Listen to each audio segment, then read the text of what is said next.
Hi, everybody. I'm bringing people in now. We are so excited to get started. And by we, of course, I mean me. Diane's behind the scenes and my spiritual team hanging out. So everybody's coming in. And no, we haven't started yet. I'm just greeting everyone. I'm so excited. Okay. I'm gonna drink here. Okay, I'm gonna adjust my microphone a little bit here. Hold on one second, and I'm gonna stop my video for a second. I'll be right back.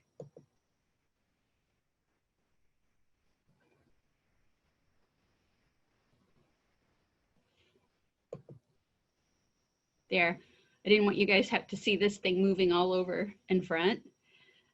So as you come in, go into the chat box and let me know, how does my audio sound? If anybody's having any tech difficulties, go into the chat box and ask for help. Audio is great from Nikki, woohoo. Also in the chat box, if you could just give me your first name and where you are joining us from, what city or what country or what state or what province. Maria, hello, everything sounds okay, good. Todd from Roseville, California, welcome. That's so cool. I've been there. Maria from Miami, Nikki from Gilbert, Arizona. This is fun. Janice from San Rafael, California. Yes, I even knew how to pronounce that. Nancy, my sound is good, from Reno, Nevada. Susan from Missouri. This is cool. So at the chat box, as you're coming in, just say hi. Irene from Lancashire, UK. All right. April from El Paso, Texas. Carrie from San Antonio. Yay. This is fun. And we haven't started yet. I'm just saying hi to people. Rita from Washington, D.C. Brian from Columbus. Lynn from Cave Creek. Marianne Modesto. Wanda from Mesa. And there's going to be, I have no idea who's attending the early session today and who's attending the afternoon session today. So it's just kind of fun to see who's here. And if I don't get to say hello to you, know that I'm sending you love with a capital L. So folks are still coming in. We have about 3 minutes before we start. Kat D says the sound is good. Hello from Oregon. Claudia from Arizona. Mesa, hello. See lots of friends here and also new people. Nancy from Scottsdale. Yes, that's just one town over from Carefree, Arizona. Okay. If you need any assistance tech-wise, please make a little note in the chat box. Diane will try to catch you. Carrie says you've lost weight during isolation. No, I think it's the camera. But Carrie, I think what happened was I would not eat some days because it'd be like so, intense, and then other days really eat. Maybe it just evened out, but thank you, Carrie. I'm going to take the compliment. Yeah, I balloon up and down with like about 11 pounds. I'm either up or I'm down. Anybody else have that? Anybody else have that? Claudia, where'd you buy your camera? It's just something off of Amazon. If you raise your hand, maybe Diane can help you, but we'd prefer to stick to the chat box so we can see what the question is and maybe answer it for everyone instead of a raise hand and go see what you want. So please don't use the raise hand. Let's see, who else is saying hi? We still have about a minute and a half. Yes, Kat D can relate to the 11 pounds that go up and down and up and down and up and down. I don't know what I'm gonna do about that, but nothing changed during lockdown. I'm still going up and down. Lots of people in the chat box saying hello. I probably won't get to everybody to say hello, but I'm really super glad that you're here. And I'm not going to say much about the class until it's time to start. And Linda's happy to be here. Cool. Awesome. So chat box. No, I can't see anybody. I can't see you. You won't be seen on the screen, so you can be sitting there in your underwear. You can walk around and I'll call you back until you come and sit down if you're doing things in the house. And people, I have a real silky top on, but then I got workout pants on, but I do have pants on. So this is a good thing. And for people watching this replay, you know, we're still like on various stages of lockdown in the US. And for our people who are coming in from, I know we have several UK people, because the second time that this is going to happen today would be really late at night for you. So for UK people, we're way behind you on COVID. And so it's still pretty tense here. Lots of prayers going out for everybody. Here's Merle saying hello. Good to see you. Not good to have you here, even though I don't see you guys. Is it time to start? It is time to start.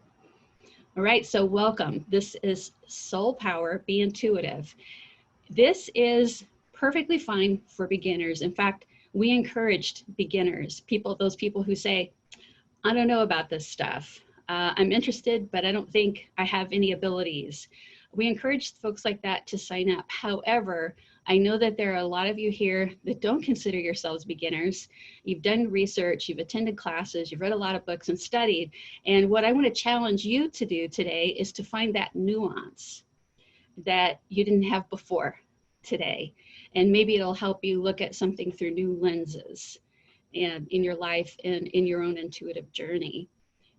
So if some of this seems like review, it's because I'm going to assume that everyone knows very little or nothing about how to tap into their intuitive abilities and start from there. I also know a lot of you are signing up because you like hanging out in this energy, or you're curious, you're a seeker, you can't leave the house anyway. And I do think that if you pay close attention and if you do the exercises along with us today, whether you're watching this live or watching the recording, that there will be those golden nuggets that you'll take away.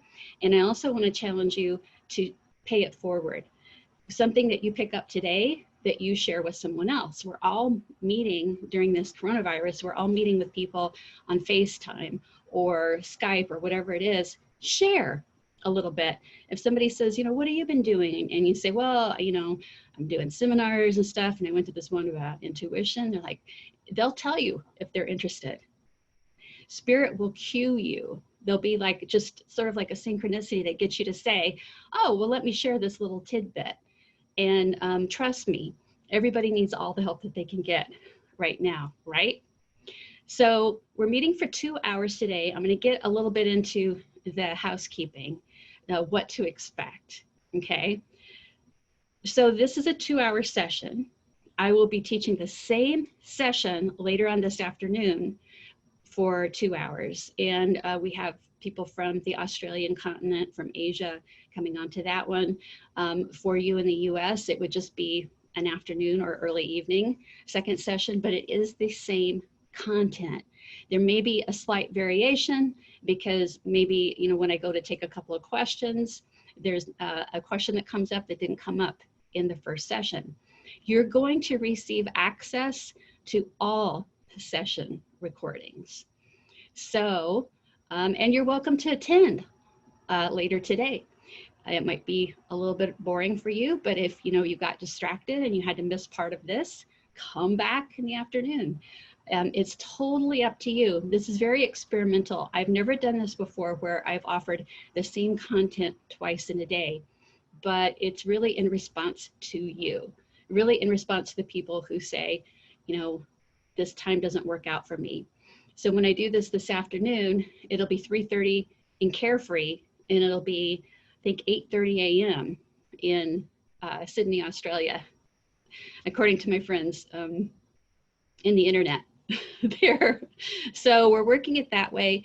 Got a big outpouring of love from all of you, not just for having the class right now, but for the way it was offered. But it does present a little bit of challenges with, a reminder went out reminding you about the morning session, a reminder went out reminding you about the afternoon session. From here on, all you're going to get is the day before a reminder about the sessions. So one day before the next session, which is in 2 weeks, not next week, but in 2 weeks, you'll get one reminder. So I hope that helps people. As far as the structure today, please don't use the raise hand because that takes a lot of time. Somebody has to come on and ask you what you want.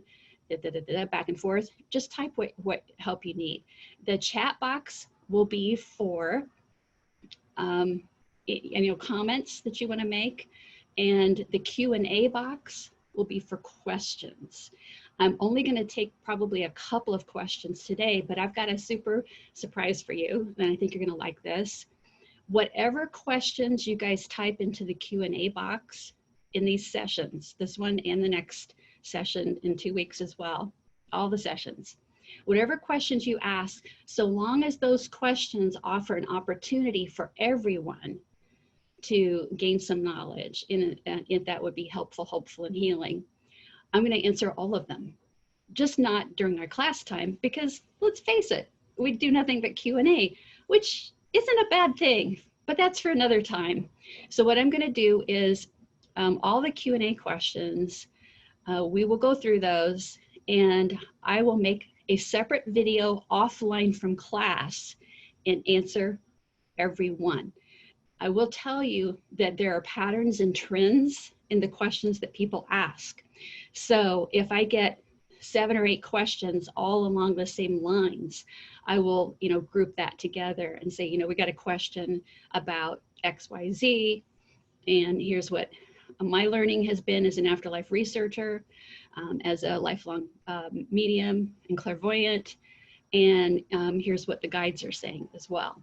If that question is about you personally or your decision making, I won't be able to answer it in this format. So this is a class for everybody. There are other formats for that. Also, all of you who, just by attending, you are now qualified to be able to get an individual reading. It might be December, might be January, but what we'll do is when this class finishes, so 2 weeks from now, when this class is over, in your email that accesses the recording, I want you to look for a link to schedule an individual reading by Zoom if you want. I'm hoping by then we'll have the office open again. We had readings scheduled for July and had to close that down because I'm around 2 people who are high risk for COVID, so we're not doing office sessions right now.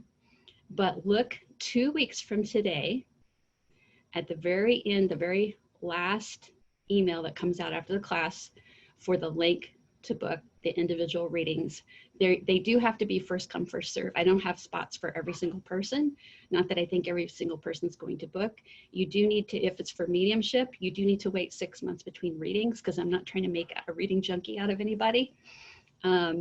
But that's how that's going to be handled, because we have a lot of email about, now can I book a reading? Now can I book a reading? So that's how that's going to go.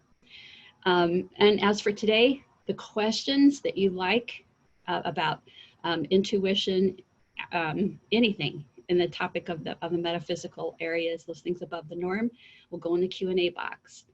The chat box is for, I need tech assistance. Diane, can you help me with my sound or whatever?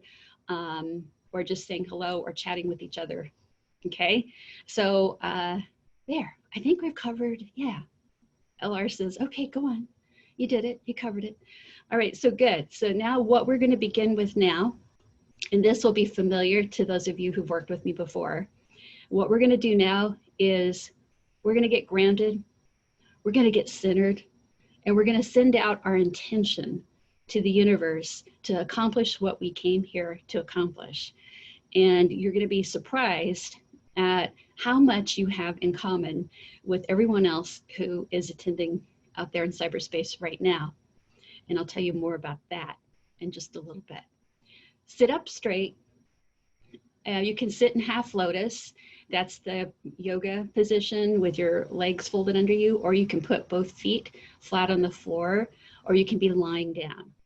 As long as your spine is actually straight, that's fine. Okay, close your eyes. We're gonna begin with some breaths. So with your eyes closed, I want you to first just breathe out. One big breathe out. Now, with your eyes closed, just listen to my voice. When you breathed out just now, if it was ragged, like, everybody hear that? almost like a dog panting quickly. If you breathe out very ragged, you have not been breathing in a healthy way for 15 minutes or more. Okay, so every once in a while during the day, and you can still have your eyes closed right now, I want you to just breathe out. Just go, okay, breathe out. And notice how you're breathing.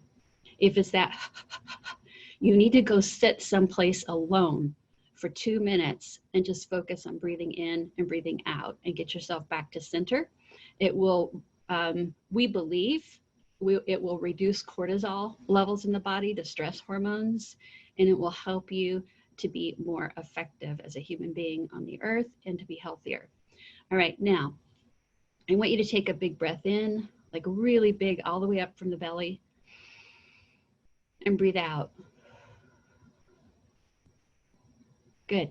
Now this time you're going to take a big breath in and make sure you're breathing in through your nose. Breathe out through your mouth.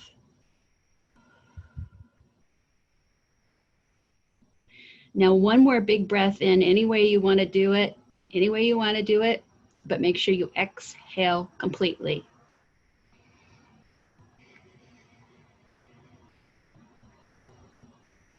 With your eyes still closed, I'd like you to place the palms of your hands on your belly, your solar plexus, your core, your center. Just place the palms in your hands. Just lay your hands on your belly. And now one more big freestyle breath all the way in and all the way out.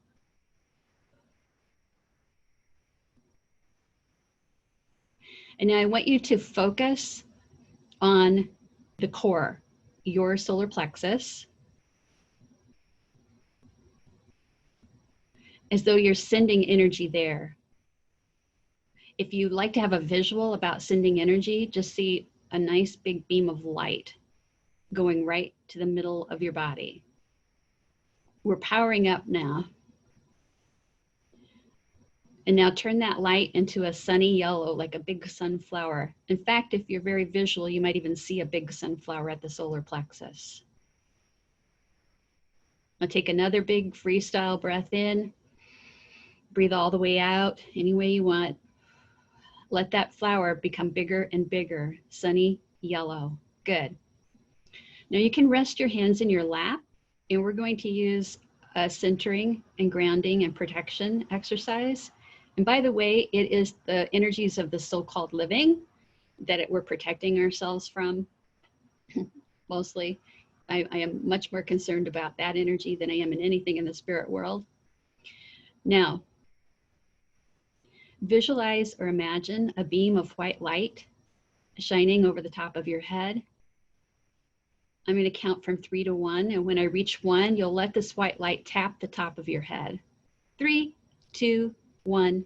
White light taps your head. Let this light go all the way down through your body, all the way down your spine to your tailbone. And the light continues on all the way down through your tailbone, through where you are seated, through the floor, the foundation, and into Mother Earth. Good. Perfect. Grounded, safe, and secure.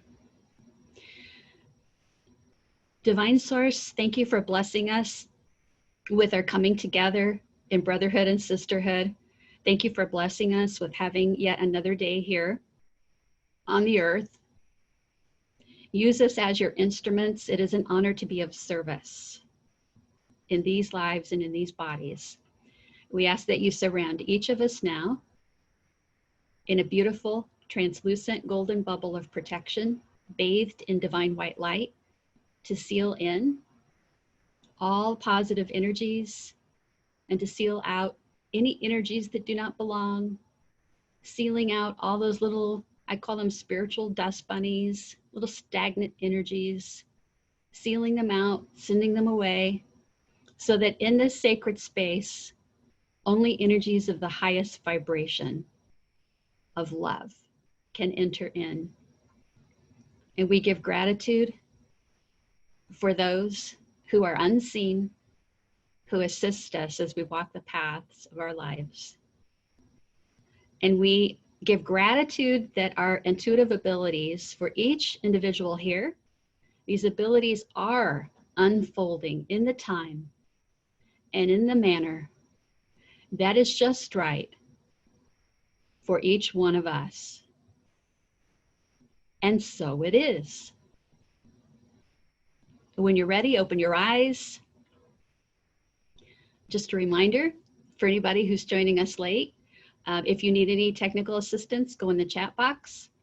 And questions, I may not get to all of them today, but I will make a video answering all of the questions that can benefit anyone and send it out to you. Now we're going to get into some of the meat of the material. And you guys who've worked with me before, you know that there will be PowerPoint slides because sometimes, you know, we learn different ways. Some people learn visually. Some people learn through hearing or writing something down. So you're welcome to scribble and write, although you'll have this recording. And then other people are very kinesthetic. They need movement. And so, you know, placing your hands on your belly is a way to focus energy there, but it's also a way for you to learn to start feeling your energy. So you'll see me mix up modalities. You'll see me do little different things, or all of a sudden I might just even change course in what I'm doing. And a lot of that's because I have a team around me that will tap me on the aura. It's like they're knocking on my door and say, you know, your group needs this, they need that. So some of this is planned and some of this isn't. And I like it that way. I trust. And I'm going to talk to you about trust in just a second. So I'm going to get ready to share my screen here. Just give me a minute. And I trust that I won't mess this up. But if I do, we'll fix it. Dun-dun-dun-dun.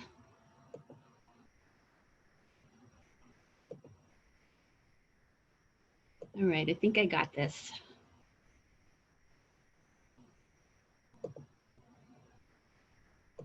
Okay. Share screen.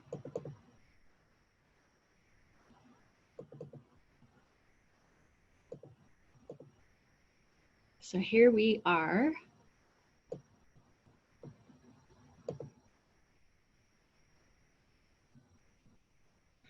So this is really interesting, guys. There was a part on the registration form that asks you, what would you most like to learn about your intuition? And yes, I know there's a typo here. I saw that too late and I'm like, I should have intuited that I'd have a typo in intuition. But you know what? It's so funny because I actually bought this art, this little thing here from, I think it's Deposit Photos or something. So I got to tell them that they misspelled intuition. I think it's hysterical. But here's the deal. Almost everybody coming into this said, this is your main reason for taking this class is that you want to be able to trust, and that sometimes you'll have the information. Some of you wrote longer and explained to me, like, you know something is right and then you don't follow it, right? You don't follow it. So there's a difference between having the information, which is this really, you know, the graphic tells the story. It's the tip of the iceberg, and accessing the information on a very deep, knowing type of level. And so here you guys are telling me almost to a person, you know, just about 9 out of 10, I know that I have intuition. And things have come up where I second guess myself and I didn't go with my first instinct. And really what that's about is practice. And one of the very first things that you can do to help your intuition is to journal these events. When you get that gut feeling, you test it right in that moment. And here's how you can test it to access more deeply. When a thought comes in, if it comes in as a neutral feeling, it's accompanied with no excessive emotion, one way or the other. It doesn't come with a lot of excitement. It might come with a warmth feeling or a feeling of love, but it just comes in as a neutral thought. And if it makes sense, it's logical. So I'm going to give an example. This one I know I've given before in talks, but this has happened to me where, you know, I wake up in the morning, I'm supposed to be traveling that day, and all of a sudden I get this thought, your flight is going to be delayed. So I woke up just with that thought. And a lot of times, you know, the inspiration, the thoughts will come to you just like that when you're just waking up or just doing nothing. This thought came in very calm. It didn't come in like, oh my gosh, oh no, what if my flight's late? Or, oh no, I just have a feeling my flight's late, with that panic and with that, you know, that heart pounding feeling that you get when you're just really worrying or stressing. It didn't come in like that. So of course I check, and sure enough, you know, I don't need to run to the airport for 3 or 4 more hours. So a good thing, you know, I don't always check, but I had that thought. It came in very clear and it was logical. Now, I had a person one time tell me, I don't understand my intuition, because it told me that if I go to the mall at a certain time and a certain day, I'm going to meet my soulmate. And, you know, I got very excited about it. And so I started going. And then I thought, well, maybe it's next week on that time and on that date, I'm going to meet my soulmate. Then when I'm sitting there, they say, well, get on the escalator and go up and down until you see someone. And I'm like, oh boy, can we talk? Can we talk here? Because first off, that insight, in quotes, it didn't come in calm. It came in with tons of excitement, right? And it's also not very logical to keep going to the mall at a certain time and date, looking around to meet your soulmate. And especially that a big tip off came, and this person's asking me about this, when her intuition told her to go up and down the escalator and look around. So this is the difference. To access the information more deeply, you want to discern the quality of the information and the quality of the emotion that accompanied the information. So it's discernment of the quality of the information and the quality of the emotion that accompanied the information. How will you start trusting your intuition if you're not tracking your intuition? So I'm a huge proponent on notebooks. I have notebooks going back many, many years. I found one not too long ago from 1983, a little bitty notebook that I had taken across Europe with me from 1983. Oh, those were the days, right? Anyway, I digress. But that is one of the very first steps that anyone here can use to start discerning the intuition. So how many people know who said this quote? If you want to find the secrets of the universe, think in terms of energy, frequency, and vibration. Go ahead if you know. Let's see who knows in the Q&A box. Who said this? Anybody know? Dum, dum, dum. No, not the Q&A box, the chat box. I'm sorry. Ding, ding, ding. LR just says, no, don't tell them the Q&A. You're going to answer all those questions later. Anybody? Well, if you said, yep, Nikola Tesla is right. So very good, guys, for those of you who got that one. I want to tell you a story about vibration and the frequency and what all of this means. So often I see speakers talking about raising your vibration, and they don't tell you what that even means. So the best way I know to tell you is to go back to my grade school science class and Miss Flanagan. Do any of you have a teacher from middle school or high school that you still remember to this day?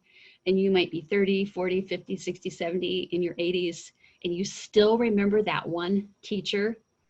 I actually have 2 teachers that I remember like that. And Miss Flanagan is one of them, the science teacher. And in that day, she taught this little schoolgirl what it meant to raise my vibration. So we come into science class, and Miss Flanagan has ice cubes, water, and this Bunsen burner. This is supposed to represent a Bunsen burner here, guys. remember the Bunsen burners in school? We used them to cook stuff up. And, you know, one of my students said, yeah, I used to explode stuff all the time in the class. Well, she was talking about molecules and atoms. And first she showed us this beaker full of water and said, now, before I put the beaker onto the burner, it's at room temperature and the water is in its natural state. The rate of the vibration of these molecules are in the natural state and it's liquid. You can drink it. Now the ice cubes represent the frozen water, of course, but what has happened to the vibration rate of those molecules of the water? The freezing slows down the vibration rate, and so they're solid and they are heavy, okay? And you can't drink the ice cubes. It's not free flowing anymore. The vibration has slowed. It's solid, it's dense, it's weighty. And then just about that time, this beaker started to come to a boil and steam was rising out. And she says, now what happens when you heat the water is you raise the rate of the vibration to its highest level until it becomes steam. The water is not gone. It is simply unseen because it's at its highest vibration rate. And then she had a cup and she said, would anybody like to come up here and try to drink a cup of steam? And of course, we all giggled. I probably wanted to run up there and try because I love science. But I realized, looking back, she was teaching us that no matter what happens to you or what will happen to you in your life that is just awful, horrible, whether it's grief from loss of a beloved person, a beloved pet, grief of loss of career, reputation, money, whatever it is, whether it's illness, chronic pain, when you can get your own personal vibration rate to its highest possible level, nothing that happens to you, arguably for you, but let's just say to you for now, nothing that happens to you that you perceive as negative can slow your vibration down for very long. Okay? You might become an ice cube for a little while, but pretty soon, you know, things change because your vibration rate is up to you. The frequency that you are at is determined by how you are giving and receiving unconditional compassion, forgiveness of self and others in your life. So, oops, did I go the wrong way? Yeah, you did. So thank you, Nikola Tesla. For those of you who are hearing of Nikola Tesla for the first time, I would encourage you to start looking him up and see some of the things that he worked on. I'm not going to get into it right now, but it's pretty amazing. Now, I'm going to give you another quote. Comparison is the death of joy. Do you guys know who said that? Comparison is the death of joy. That's Mark Twain. One of the biggest impediments towards you fulfilling your own destiny in life, let alone uncovering your own intuitive abilities, is comparison. There will always be somebody doing more than you, better than you, deeper than you, more recognition than you. They're always going to be there. Try just being glad for them, but focused on you. And in every class I've done, whether it's been a little small group mentoring class where we're very, we see each other on the screen and we're talking, whatever, the students always say to me, Suzanne, I heard you say that. And I thought, yeah, of course I don't compare myself. And then I did it. And that will throw you off track in developing your intuitive abilities. That is your ego saying, I have to do this right. I have to be perfect. I have to be the best. A lot of people tell me, I didn't come to looking into the afterlife. I didn't come into looking into my own intuitive abilities until much later in life because I didn't want to fail at it. I didn't want to fail and disappoint myself. As long as you don't compare yourself to anyone else, you're fine. I have people that will say, I get a lot of pictures in my mind, and I like doing that, but why don't I hear things more? And then I'll get somebody else saying, I hear insights that come to me a lot, but I don't get a lot of pictures in my mind. Why can't I get more pictures? So sometimes even comparing yourself to yourself becomes a problem. Best thing to do is to give gratitude and write down in your journal all those insights that come to you. Life is too short to compare yourself. It really and truly is. You guys know who this is. This is Max Planck, probably arguably the father of modern physics as we know it. And I want to talk to you about the unseen world, because it's very important that you understand that just because we don't see it doesn't mean it's not real. Remember, I said we have beginners here. This is what he said: all matter arises and persists only due to a force that causes the atomic particles to vibrate, holding them together in the tiniest of solar systems, the atom. So think of this: the tiniest of solar systems is the atom.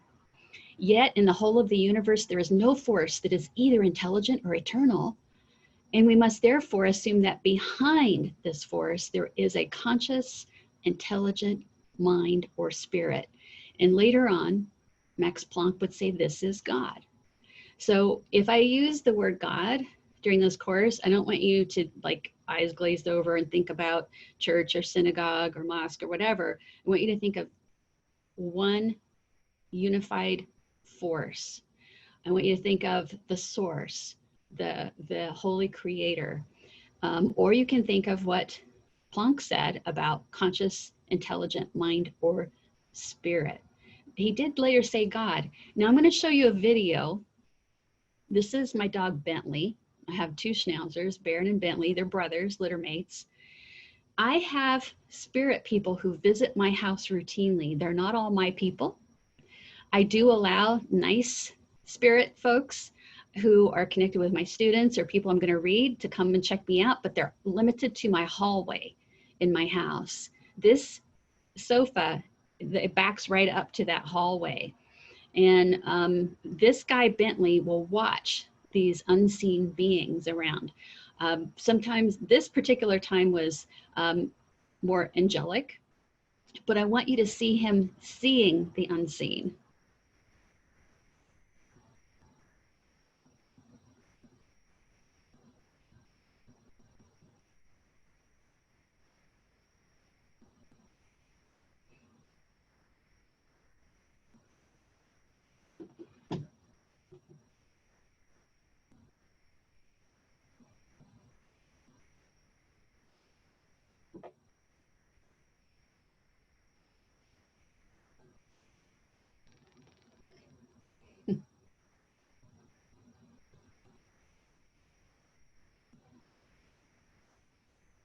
So you can see where he's just hanging out. He's like part of the decor there. He loves to be on the back of the couch, but he wants us to tell us, there's something there. And I'm looking around, and I'm not tuned in at the time, just watching a movie on Netflix. There you go. Our animals can see the unseen world. And just to make sure nobody's left out, this is his brother, Baron. And that's Bentley sitting behind him. So, you have to make it even, with your kids, with your dogs and cats or horses or whatever. If you pay attention to one, you got to pay attention to the other. I'm just saying. So there you are, Baron.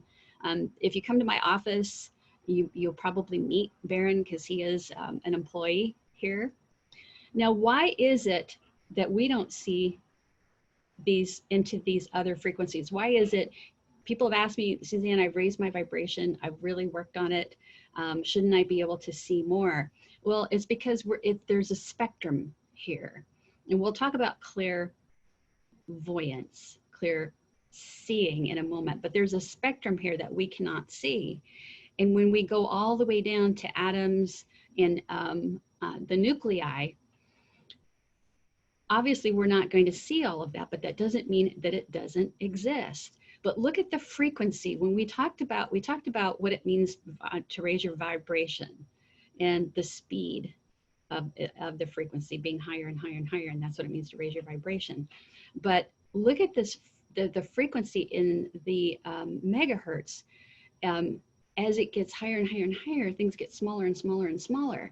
Now, it doesn't mean you have to memorize all of this, but I just want you to understand that the world, like for example, of the protozoan, that's a very real world. That's a very real community. And it's in our three-dimensional world, meaning Earth. But there are things unseen that bring their energy into our Earth here to help us too, like spirit guides, guardian angels, archangels, and other beneficial beings. So not being able to see it doesn't mean that it's not real. Now, everybody has seen this before, the 7 major chakras. There are said to be over 20,000 chakra centers in a human body. We study the 7 major chakras. For those of you that this is review, okay, great. But for some people, this is brand new. You've heard of energy centers. So I may refer to them as chakras. I may refer to them as centers. Chakra is a Sanskrit word that means wheel. And so an energy center is said to be a wheel of light. Now, as a lifelong clairvoyant, I can tell you that I don't see them as circles.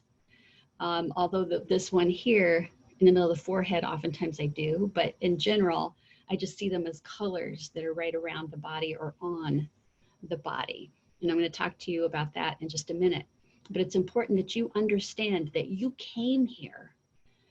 The source made you perfectly. You came here fully equipped in this physical body with everything you need to tap into your soul self, that part of you that is always connected with the spirit world.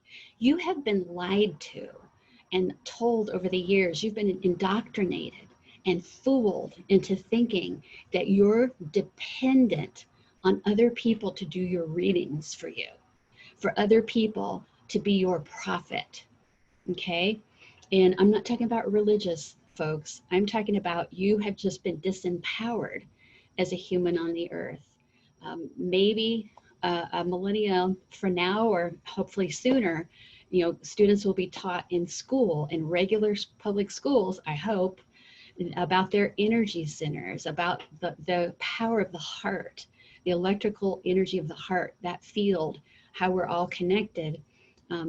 But I know that some schools they are, so don't write me and tell me about your great school. I'm glad that you have that. But in general, the people attending right now, I know, just because you're old enough to be in this class, that you have been lied to. You have been told that you don't have the power. And I want that to go away. I want to ease your mind that you do have the power inside of you and help you identify your clairs. The whole purpose of this particular course is for you to be empowered to identify what is working for you in your intuition and how to keep developing, okay?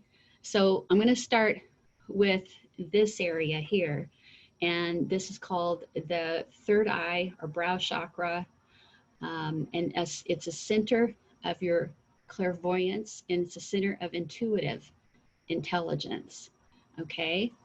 So when I talk about clairvoyance, the first thing I want to tell you is that there are 2 types. There is objective and subjective clairvoyance, okay? And we will take up about a 5-minute relief break in just a little bit. I forgot to mention that. So, but I want you to, bear with me for a second here.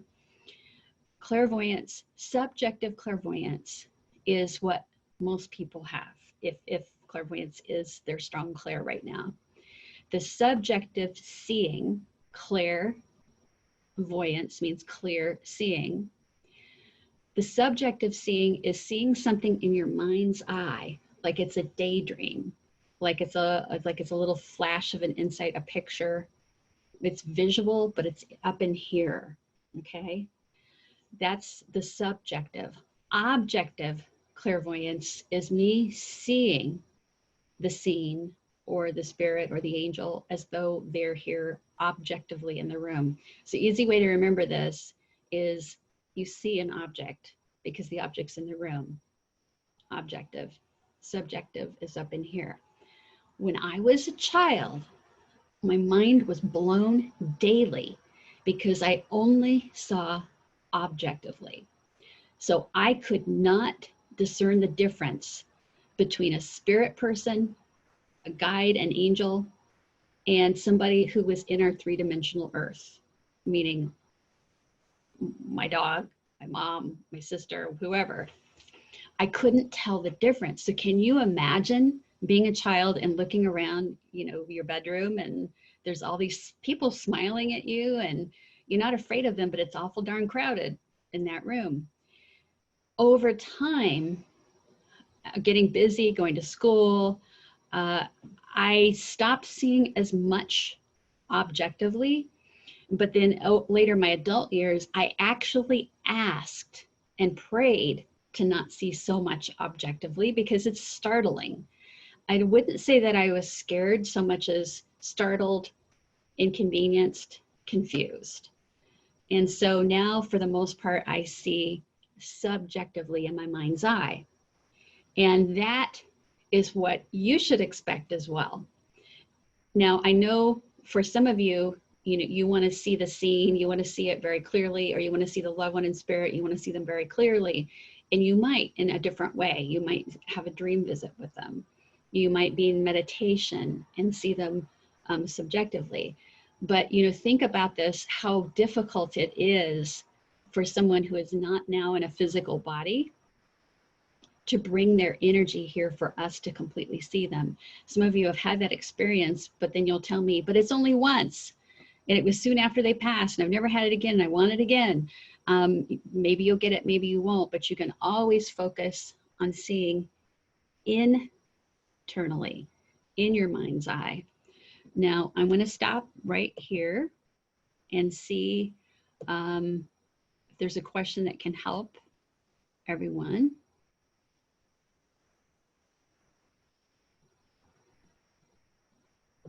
Oh, this is a great question.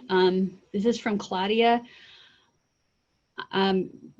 Basically, to paraphrase, I feel like I can stay high vibrational most of the day, but later on at night, it's just 11 p.m. and I'm ice low. Remember the ice cube? I'm ice low vibration, worried about the future, brain too active, can't sleep. Reiki doesn't even help. Listening to audio helps, specifically listening to falling rain, piano, da da da. So how do you turn down that monkey mind whenever it hits? For some of you, it's at night, and we're having this course during the coronavirus pandemic. So everybody has a lot going on up here. Type in the Q&A box if you've been having really weird dreams since this started. Weird dreams. Just yes to weird dreams in the Q&A box, or chat box. I've got to stop saying Q&A box. It's because I look at my screen right now, and as I'm sharing, I can't see the word chat. But yes, okay, here we go. Here we go. Yes, weird dreams. So what's happening there is your soul self is very good at being creative and trying to work things out. You have a couple different parts of you. You've got the rational, logical, analytical mind. And then that part is analyzing, rationalizing, making decisions about what is happening, making decisions about how you should feel about what is happening, making decisions about what you should say or post about what is happening in the world. That's the logical, rational part of mind. Even if it doesn't feel like it's always rational, that is the part of you that's at work. Then there's the other part of you that is the soul self that works through the subconscious mind. The subconscious mind is very good at imagining, visualizing, piecing things together, being creative, and responding in a way that is positive to you, even though a situation itself may be perceived as negative to you. And these two are butting heads. When you are tired, what can happen is it's overload, it's overwhelm. And so you want to be very careful about the stimulus that you put into your mind before bedtime. And so I really like that the person asking this question actually said, but I can fight this terrible worry by listening to audios of falling rain, piano, whatever it is. I know people that listen to nature sounds, but I want to challenge you to unplug 2 hours before bedtime from news, from social media, from conversations with anyone around you, even if they agree with you, because we can really egg each other on and get each other upset, because for 2 hours before you're going to go to bed, that is a time where you want to let the soul self, the subconscious, guide you. And the subconscious is the one that's we'll work this stuff out. You'll dream tonight. There'll be a lot of symbology in the dreams. You'll sort through things. You may not solve how you feel about everything. You won't solve world peace during your sleep, but we'll help you. And so when you wake up in the morning, you might want to make notes of these dreams. And as you look back over time, they all start to come into focus and make sense about what's playing out in your life and playing out in the world. But what you want to do is give yourself those 2 hours of unplugged before bed. I know that's hard for people because they want to see what's the latest on this and what's the latest on that. But you need to give your soul self an opportunity to take charge again, because everything that's happening around you is temporary.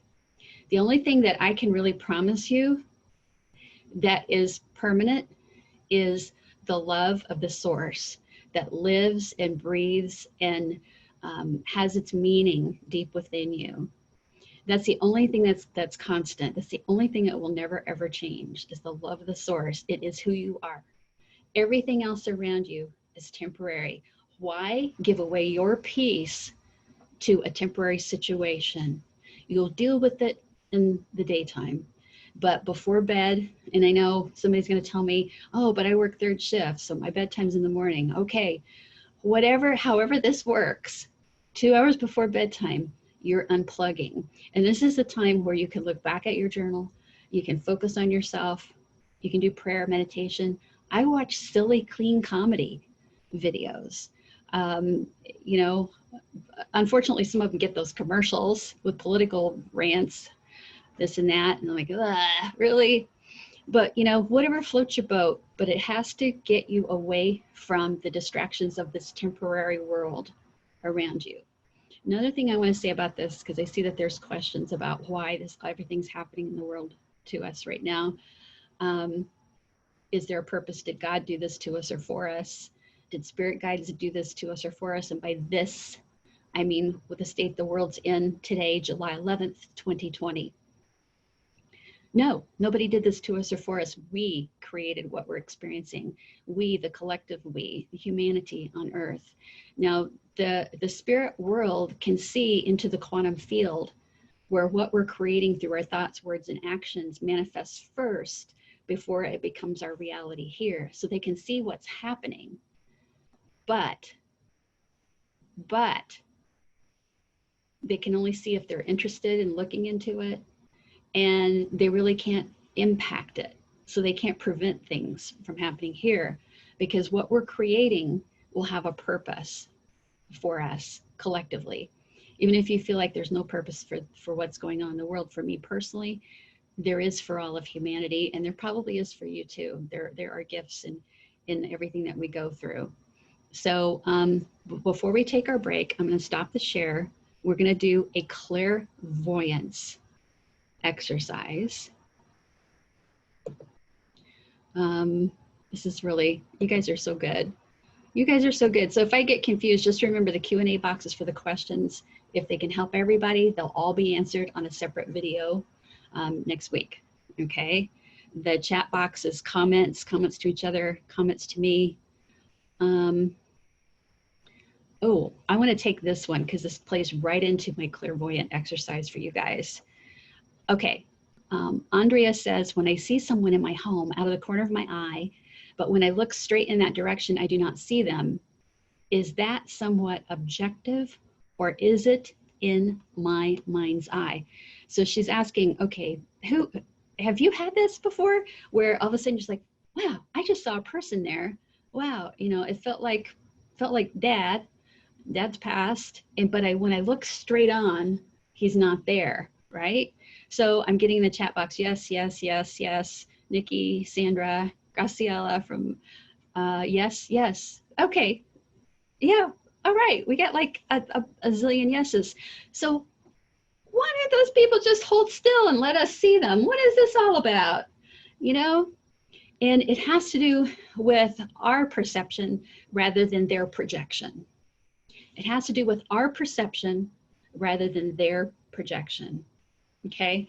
So first off, the first question was, is this subjective or objective clairvoyance? It's objective. Because it's like you actually see them, like you could reach out and touch them. It's objective.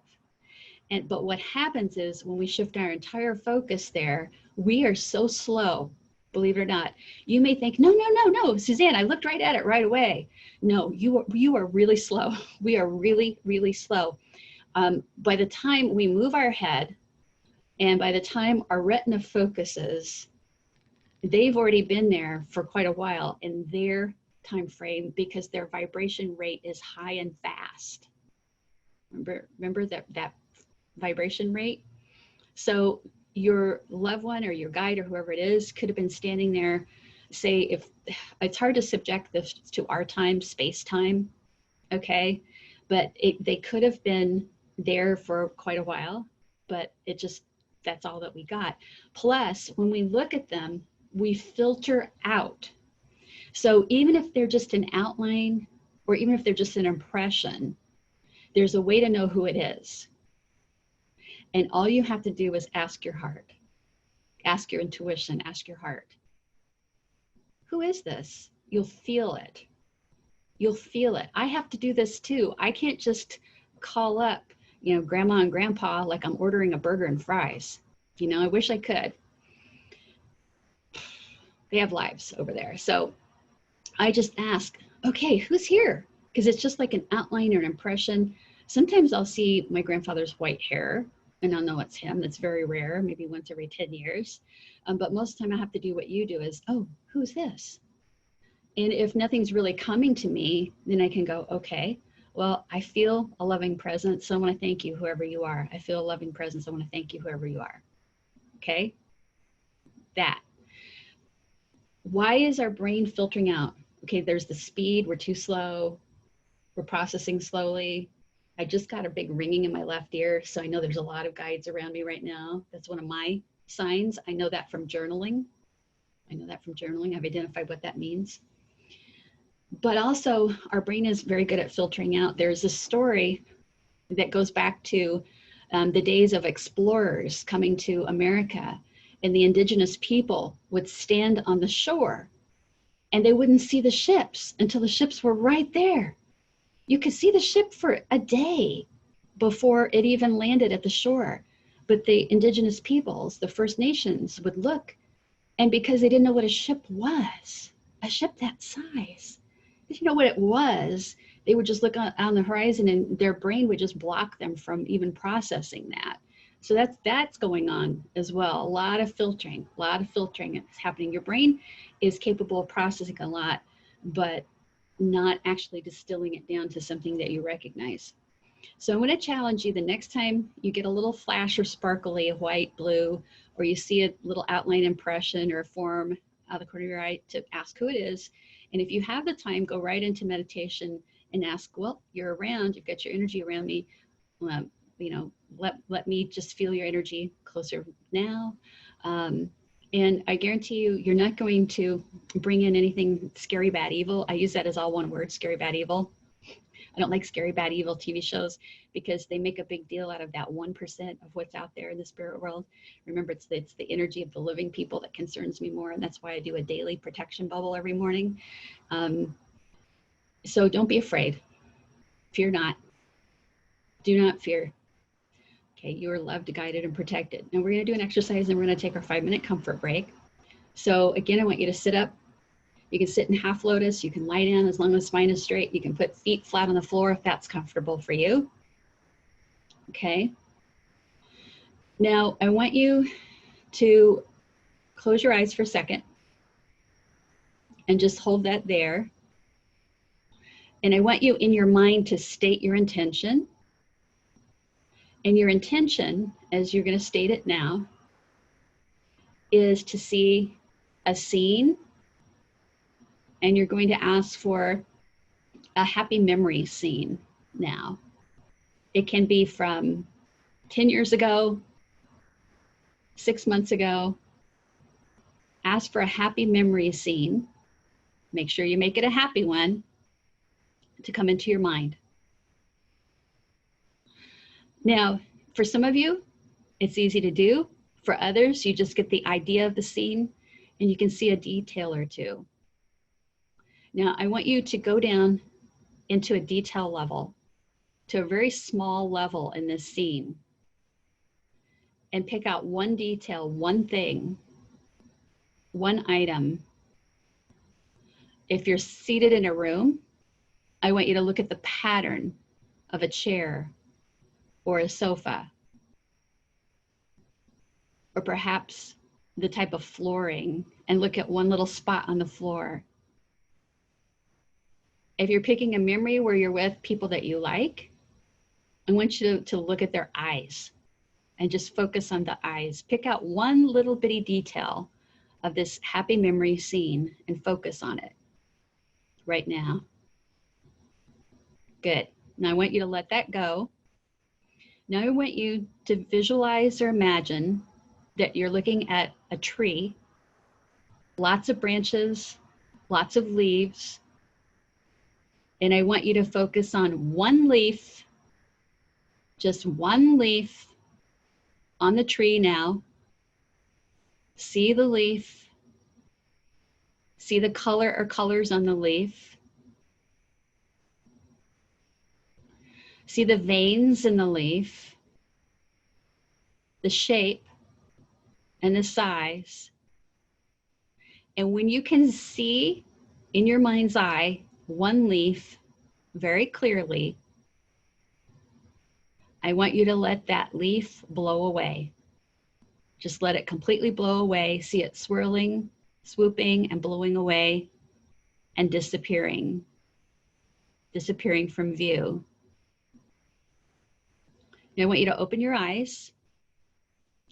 If this bothers you, I want you to stop. But I want you to open your eyes and look at the tip of your nose and hold it, hold it, hold it, and relax.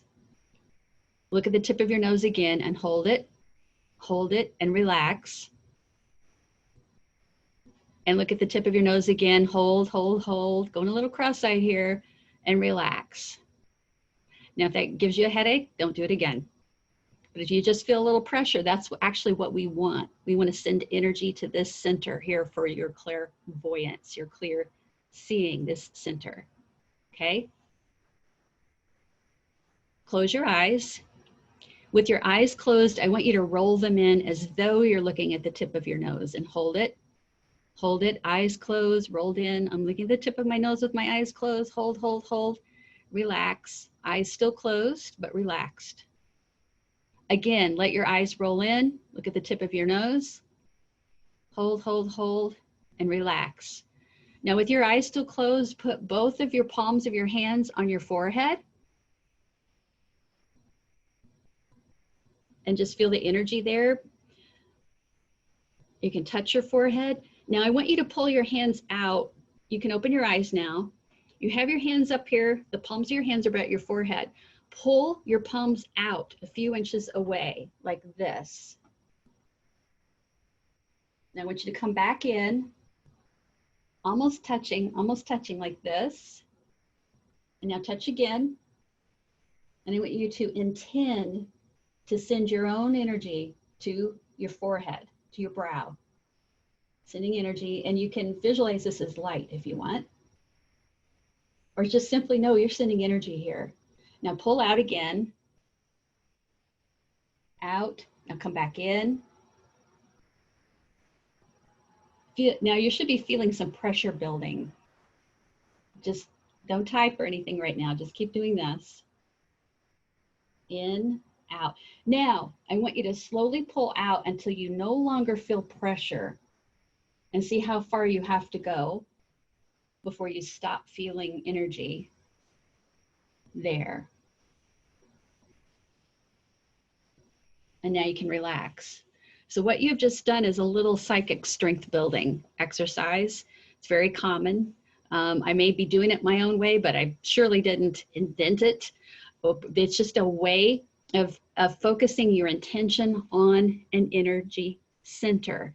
And a little bit later along, we're going to do a guided meditation to help you actually practice what you've just warmed up to do. And so now let's take our 5-minute comfort break. And you don't have to worry, you're muted, your picture's off, you're all good. And I'm going to set my little timer so that we'll be back in exactly 5 minutes. Definitely get a drink of water. Staying hydrated is really, really good.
Okay, when we're back, we are back.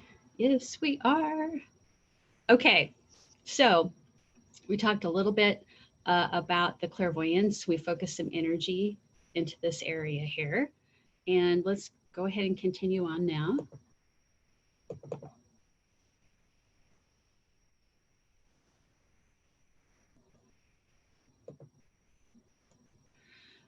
Now we're going to come to the throat center, the throat chakra. And this is your center of clairaudience, clairaudience, clear hearing. As somebody who sees the aura, and I have all of my life, when I see really bright, clear blue around a person, I'll see it around this area. I know that, they may be a singer, a great communicator, someone who does presentations and speaking and things like that. And one time I was fortunate to do a session in my office with an opera singer, literally a diva in the true sense of the word. She's a diva. And this brilliant blue aura was amazing. And she's American. She had just been in Italy studying Italian. And I noticed when I said, speak some Italian. I haven't heard it for so long. And she started speaking Italian. There were little musical notes and just these artistic type of swirls of color that were all around her. It was just amazing to see. But when I tell you that clairaudience and communication comes from this throat chakra, I know this to be true. It's not something I read in a book. And as we were talking, what she came to see me for was that she would hear loved ones in spirit talking to her. And she would even hear, like, she was walking in the street and she heard a voice say, stop, as she was getting ready to, continue on. And she pulled back to the curve and, narrowly missed getting hit. So she wanted to know about this and how to develop this. And I'm like, girl, you've already got it developed. You just need help with discernment. And so clairaudience does come through this center here. But as I talk about all of these centers, I have to let you know that the power, their power source is coming from the solar plexus, is coming from the electrical energy of the heart. So I want you to think, when we talk about clairvoyance, we talk about clairaudience and some other clairs in a little while. I want you to remember they're gadgets that are plugged into a power source. You are that power source. It's just like plugging in a lamp. It's like plugging in your music player, whatever. And the power source is you. It's the electrical energy of the heart. It's the power of the solar plexus energy. But by understanding how the center works, that is going to help you get more information that way. So I'm really curious as to how many people hear voices, but, are not on medication, because there is such a thing as a psychosis where you hear voices, but I'm not going to be a counselor or a therapist here. But I would like you to put in the chat box, I got it right this time, if you hear sometimes. And if I would like to know if you hear it as your own voice in your head, or if you hear it as somebody else's voice, like it's coming, like it's in a different voice. So I'm going to look at the chat box here and see what we have here today. So I have a sometimes, I have a yes, I hear ears ring a lot. I have a lady saying I get it both ways. I do, but when I do, my throat chakra feels clogged and it's a different voice. There's someone saying both. Here's another one, a different voice. Here's one saying, not as frequently as I used to, not as frequently as I used to, not as frequently as I did. Usually a voice that I know is not mine. Once I heard my son in spirit's voice, that's cool. All right, so as usual, I'm speaking to the choir. And right now, I guarantee you there's a few of you going, how come I never hear any voices? Said in my best petulant manner. Remember what I told you about comparison is a no, no, no, no, no. So you may be having some other clear that is rising to the forefront for you right now. But I think I can help you with this. And so what I want to talk to you about with the clear audience or the clear hearing is, again, do you remember that description of objective versus subjective? So if I hear a voice that is not my own, and I can hear the pitch, which is the, the high or the low, it's the tonal qualities, the pitch, high or low, and I know it's not me, right? That would be objective, right? Because it's objective, like it's outside of me, like a voice from down the hall, but I hear it close by, it's not mine. Okay. The subjective is much more common again, much more common. And it's like hearing just the thought. It won't have a pitch to it. This is more common, not a pitch to it. There's not a tonal quality to it, but it just comes in and it's from outside of you. In a little while, we're going to talk about clear knowing or clear cognizance. There is a difference between all of these. And we kind of have to go through all of them to really get into the differences. So I'm going to ask you to bear with me on this, okay? Let's focus right now on the clear hearing. How many people will hear songs that pop into their head, and it's not a song you would normally have pop into your head, and heaven help you if it's a small world after all from Disney, because I had that one time replaying in my head. Hope it's not an obnoxious song. Okay, yeah, here we go. Yes, always. Yes, songs. Yes, yes, yes, yep. Yes to random songs. Oh boy, always hear music. Yes, always in the morning, and when I'm very stressed out is when I hear music. Okay, there's a lot of people hearing that.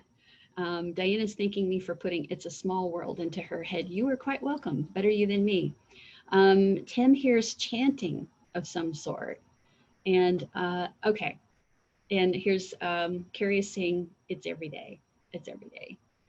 So when you get music, I want you to journal, write it down, because sometimes there's patterns and trends in how this works, and you need to figure this stuff out. The song can be the message. And who's the message from? It can be your higher self, your soul self. All the messages that come through are being vetted already. If you're keeping your vibration up, you're not doing recreational drugs and things like that. They're being vetted by you, your soul self, your higher self, your spiritual team, those around you. So pay attention to them. So it's either the song is the message, the words to the song are the message, or it could be the quality of the song is the message. Is this a song that's like, one that I'll get as a message is I'm walking on sunshine. And that, when I get that song pop into my head, it's my higher self, my intuition, and my team saying, you really are blessed. So knock this off about the worrying about this, and that, and the other. And how do I know this? Because I keep a list. I keep a little diary. This need not be a big, huge project. Whatever little notepad I have near me. I'm not big on typing on my little phone. So, I'm pretty old school on that. If I have my laptop at home, I usually leave it at the office. I'll flip it open and keep my notes. But I know what walking on sunshine popping into my head means because I've been keeping notes about what's happening around that time. What mood was I in? What was going on? What was I concerned about? Okay. And I play piano, I read music, I can play a couple instruments, not well. But when I was a kid, my granddad brought me and my cousin each a ukulele. And so anytime I hear ukulele music, it's a message from that cousin, from my granddad, from both of them. And you're going to laugh, but Tiptoe Through the Tulips is We're Hanging Out With You. If I hear it on the ukulele. Okay, crazy, right? Sometimes the songs can be the message for someone around you, or something that your higher self, your intuition is saying they need to hear from you. Okay. So I found out, one of my friends, one of the songs that I get is something that she gets too sometimes. And the song came in the other day, and I was accompanied with her face, and I knew that meant pick up the phone and call her and talk to her. She needs some cheering up. And I did. Now, what else can happen with the clairaudience? Your own soul can talk to you. And this is what I really want to focus on. Your own soul has been trying to tell you something. Your guides are helping. Yes, there are guides around you helping. Yes, there are angels, but you are your own spirit guide. You are your own spirit guide as well. You have the power, and you are always talking to yourself. And what happens is you'll push it away and push it away because maybe you don't want to hear it. You don't want to hear it. You don't want to hear it. One of my clients one day said, I've got to talk to you as soon as possible. I woke up and I heard myself say, I heard my own voice say in my head really loud, see it for what it is. And she says, Suzanne, then I heard your voice in my head saying, you've got to keep a journal. So I went down and I wrote, see it for what it is. Didn't know what it meant. Didn't have anything particularly on my mind. But then some things started coming up at work that week, and they realized that somebody was embezzling from the company. Her soul self had seen, subconsciously stored were little red flags or caution flags, right? But she woke up that morning, see it for what it is.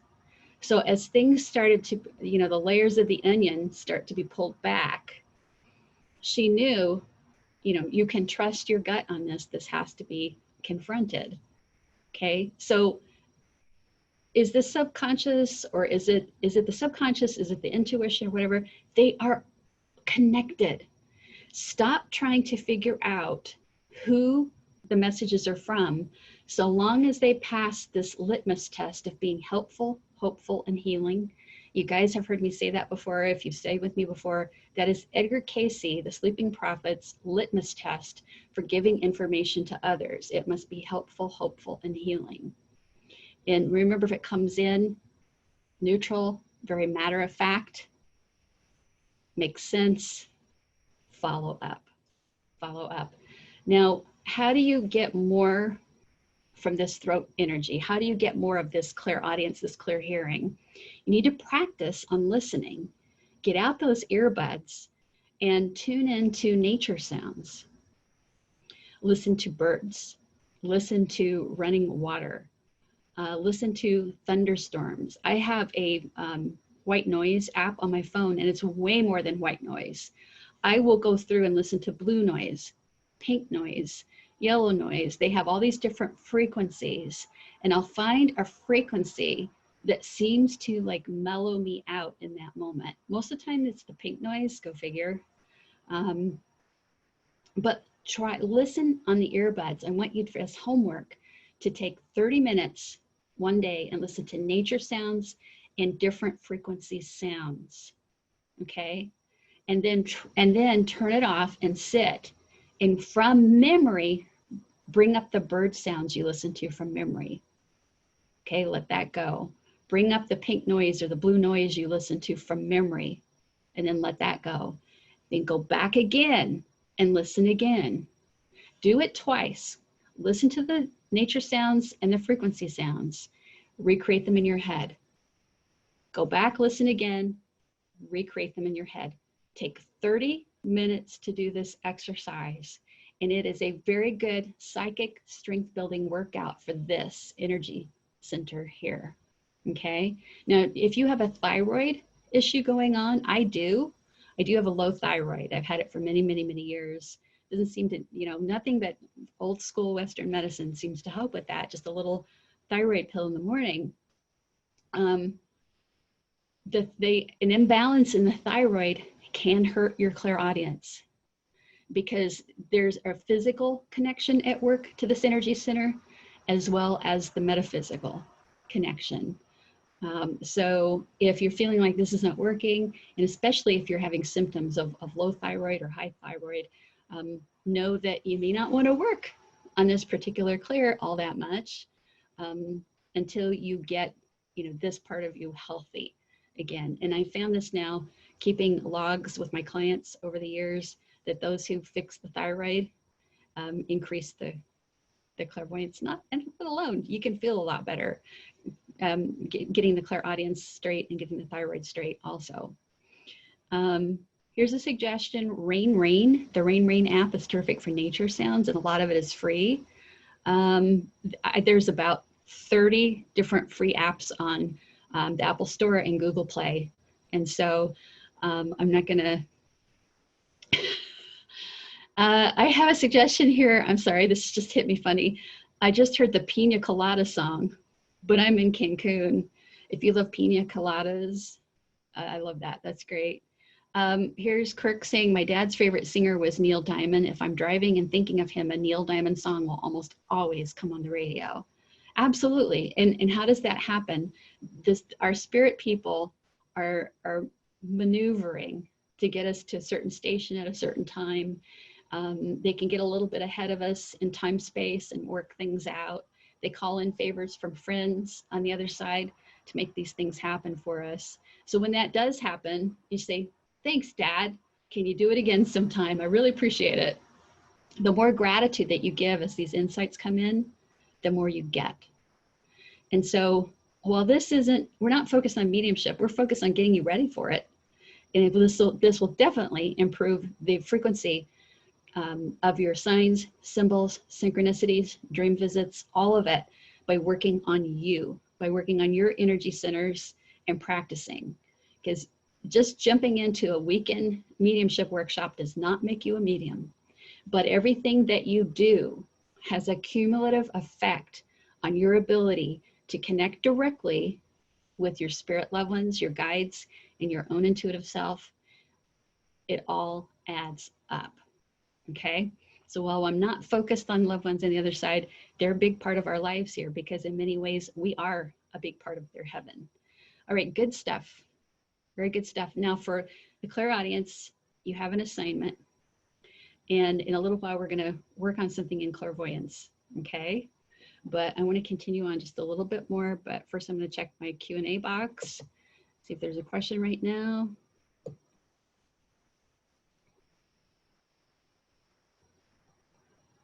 This is a really good question, Irene.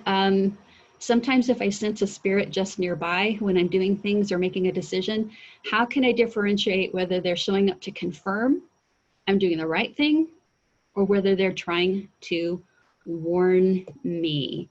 Okay, so when it comes to the spirit guides, it's very important to know how the principles work. There you have a principle of non-interference with our free will. If any of you are Star Trek fans, you'll remember the prime directive: do not alter the course of history on that planet. Let nothing that you do alter the course of the history, because they have free will and things are unfolding. However, if we ask the spirit team that we ask the loved ones to weigh in before we make a major decision, they're happy to. But it's just an opinion, it's a thought, it's a feeling, because you are co-creating your future with the source, with the universe as we speak. I do not believe that everything is pre-planned before we get here. I have not found it to be my spiritual truth. I have not found it in all the interactions I've had that it's all soul planned. I disagree with that concept completely, okay? That you didn't come here to have XYZ experiences perfectly scripted. If that turns you off, I'm sorry, but just take the parts of this that work for you. And if that makes you feel better about life, to know everything was part of a plan, keep that as your truth. Here's what I have found and what I believe, but I'm open to evidence otherwise, that we come here with an overall general broad stroke of things we wish to experience and accomplish as souls. And instead of being specific, like I'm going to get married at 25, divorced at 40, and have 3 kids and have cancer, I don't believe it's planned out to that level. And many people do. And that's a very popular thing in the new age stuff right now. I was thinking there's books, there's videos, there's classes or whatever. It's very popular to tell people it's all planned. And that gets rid of accountability for your own free will decisions, your thoughts, words, and actions. You're not accountable. Oh, it was pre-planned. I'm going to come in and murder and rip people off. So whatever. No, I'm sorry. That's not in my belief system. But you may not have come in with that exact plan, but let's say you came here because, you know, I've incarnated many times and I want to learn forgiveness. I've got to be a better forgiver. I really want that for myself. I just saw a face. I saw objectively in white smiling. So it feels like it's one of the angelic realm people here. You may call them angels, but so I'm going to have in my life lots of opportunities where I need to forgive somebody. You see the difference? It didn't say I'm going to be married at 25, divorced at 40, have 2-3 kids, and have cancer. It's not to that level, but I'll create things towards that end, and people around me will be players in that unfoldment, okay? But I may not even get that lesson because of my thoughts, words, actions that I choose. So when you feel a spirit loved one around you, as you're thinking about someone, what they're really there to do is to give you love. They're not there to fix you. They're not there to correct you. They're not there to save you. Nobody is going to save you but you. It's all part of the unfoldment. One of the things that you want to do is get so involved with your own energy centers that you can feel what's right for you in your body. You can feel it in your gut. You can feel it in your heart. Because that loved one, whether it's grandma or spirit guide or angel, that loved one is there to completely love you because they know that no matter what happens, you are going to be okay. And no matter what happens, you'll learn something from it. So I've never had this experience of where they're, oh my God, stop, don't do that, don't do that, don't do that. I've got to warn you. More so like, I'm here for your support. I'm here for your love. But you can feel in the body what is more supportive as your goals, of your goals in life, as you sit with the decision yourself. So thank you for that. So now I'm going to advise you to get a little sip of water.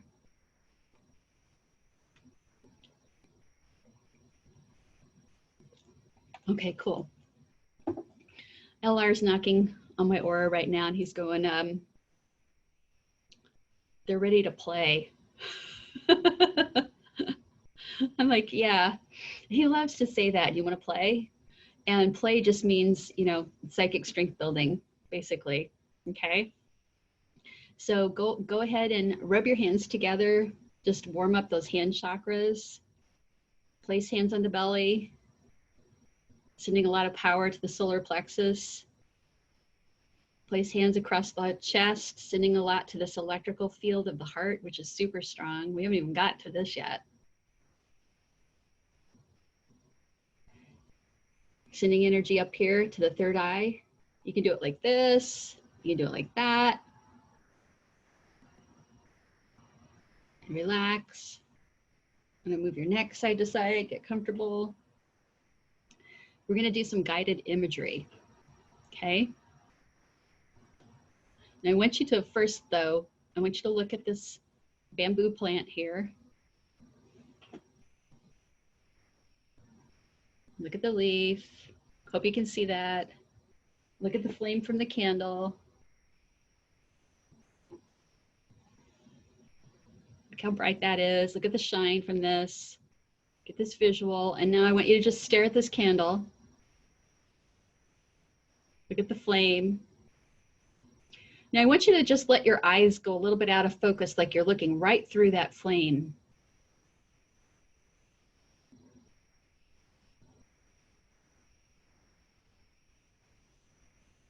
Almost like you're daydreaming, gonna look right through it. Focus on looking right through that flame. Kind of out of focus, a little fuzzy now.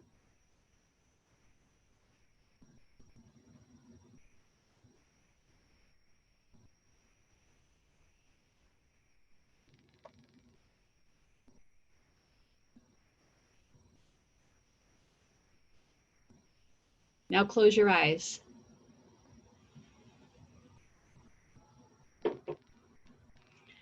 Some of you, after looking at the flame, you may see a little bit of light.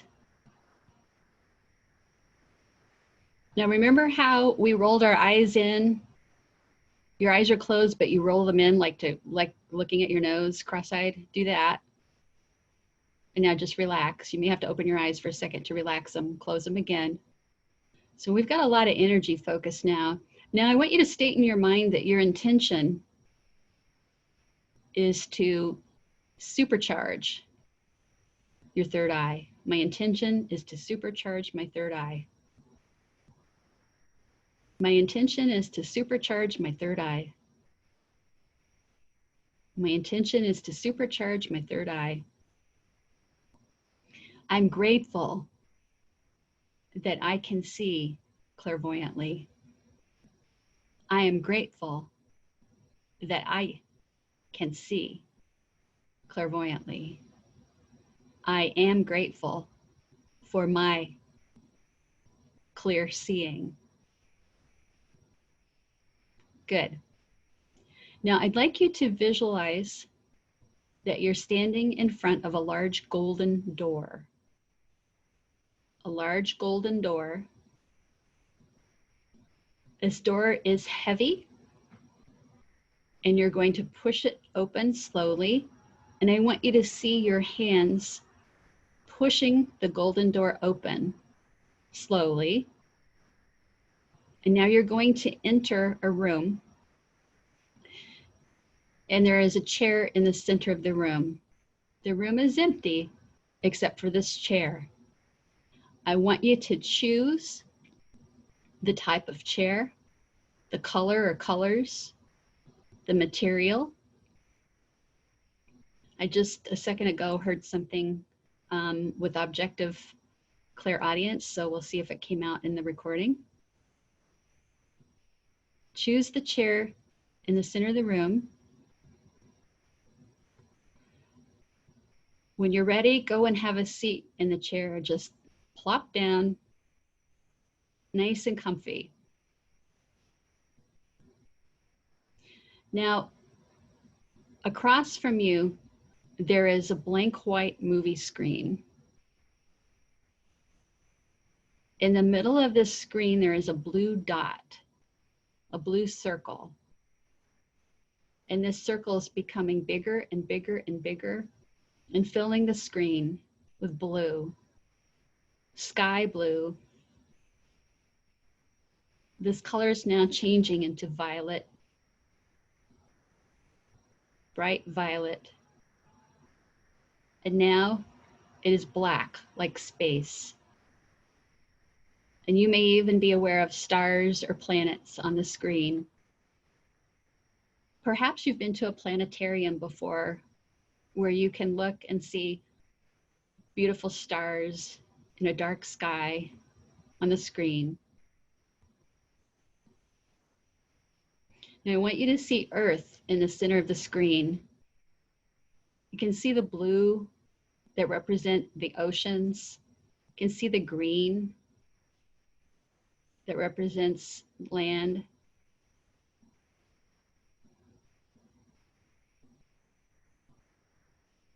Looking at the Earth, watching the movie.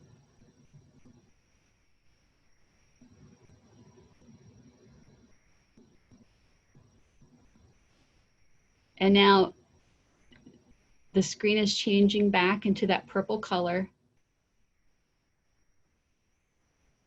A new scene is appearing over the purple. And this is a scene that's going to show you an angel. This angel will appear to you how you expect an angel to appear. Very loving and kind. You may be aware of wings or light that looks like wings. It may just be an outline or an impression. However this angel appears to you on the screen, in this movie, in your mind's eye, please let that be okay. I'm going to now count from 3 to 1. When I reach 1, that angel will walk directly off the screen. 3, 2, and 1, your angel has arrived. This angel is going to walk towards you as you sit with your eyes closed in your chair. Now your eyes are closed as you sit in the chair, but I want you to imagine what it's like to have this angel standing directly before you. The angel is now going to place a hand on your forehead. And in placing a hand on your forehead, this may feel like a hand or a pressure or a tingling, electrical feeling. Or you may simply know that there's a presence there. Perhaps it's not a hand, perhaps it's light. Or simply know that your angel is doing something with the energy. You're not quite sure what this is yet, but there is a feeling of love and compassion emanating from your angel.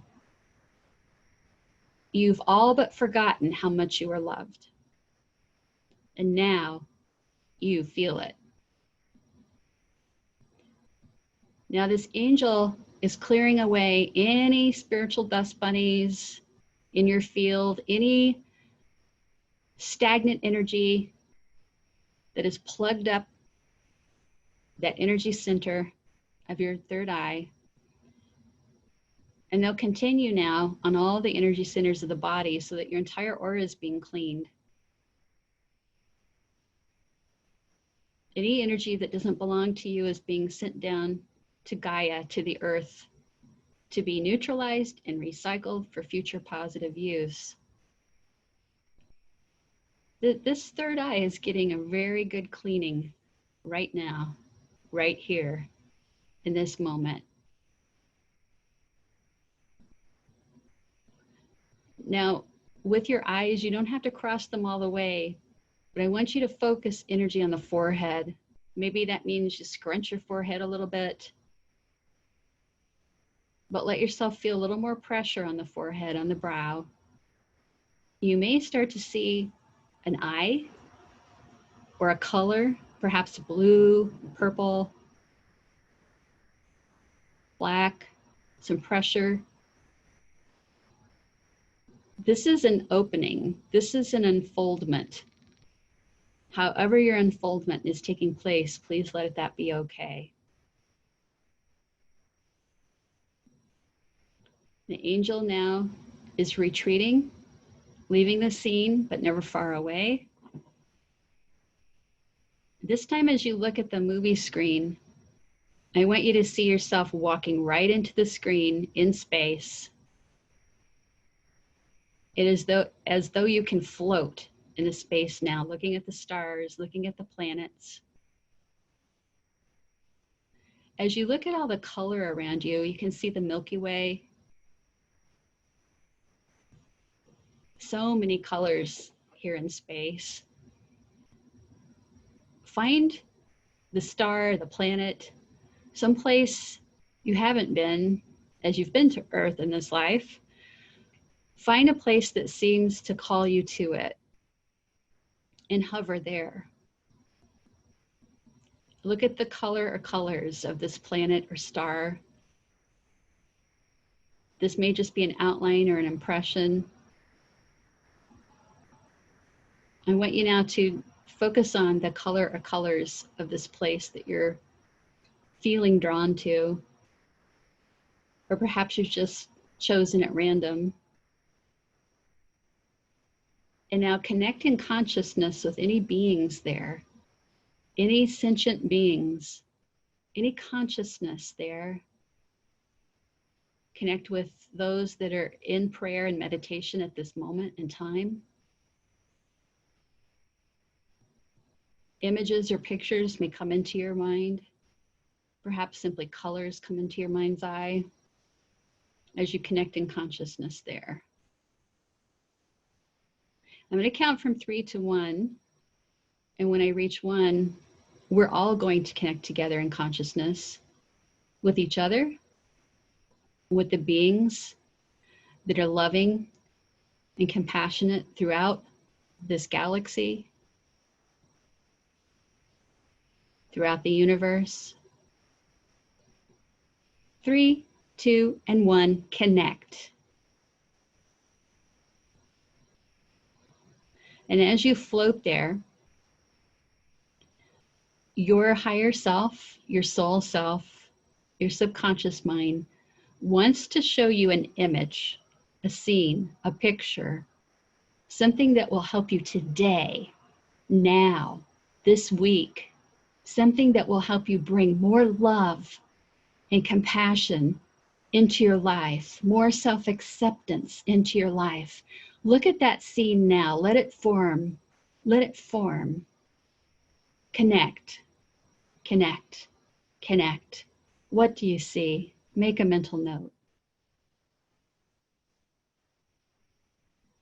Perhaps it's an object, a symbol, a scene, a person's face. What do you need to see now to help you be the love that you are?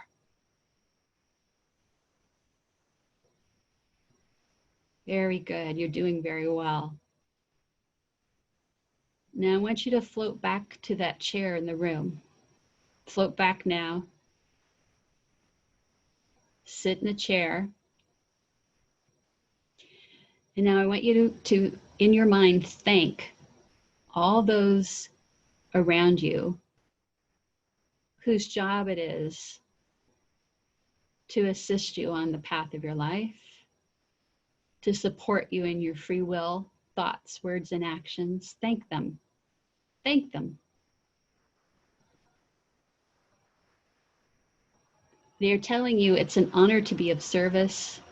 We thank you because we are servant leaders. We're growing with you. No one is loved more than you. In the coming 2 weeks, the spirit guide that is closest to you, the primary guide, master guide, the one that's with you from birth to death and in between lives, that spirit guide will move closer to you.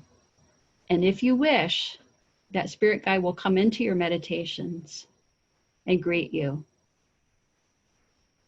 If you'd like to make that invitation for your main spirit guide to come into your meditations over the next 2 weeks, invite them now.